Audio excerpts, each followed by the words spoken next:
টুনটুনি গাইছে, টুনটুনি টুনটুনি, আমি বুদ্ধির রানী। খরগোশ আসে দৌড়ে। খরগোশ, টুনটুনি, বিপদ, বাঘ মামা আবার তোর পেছনে লেগেছে। টুনটুনি, ওরে বাবা, আবার বাঘ মামা। ঠিক আছে, এবার একটু মজা দেখাই। বাঘ, হুহ, টুনটুনিকে আজ ধরবই ধরব, অনেক ধোঁকা খেয়েছি। টুনটুনি এসে হাজির।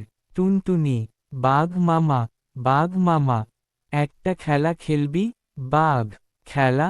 হু, খেলতে পারি, কিন্তু শেষে তুই ধরা পড়বি তো। টুনটুনি, দেখা যাক, গাছের ওপরে একটা কলস রেখেছি, যদি তুমি সেটাতে মুখ দিয়ে জল তুলতে পারো, আমি নিজে থেকে ধরা দেব।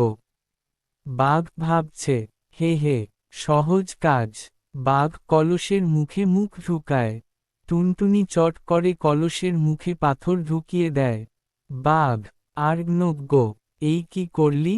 বের হতে পারছি না। টুনটুনি হাসছে, বুদ্ধি ছাড়া জোরে কিছু হয় না মামা। খরগোশ, টুনটুনি, তুই তো আসল বুদ্ধির রানী।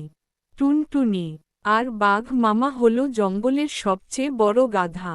সবাই হাসে।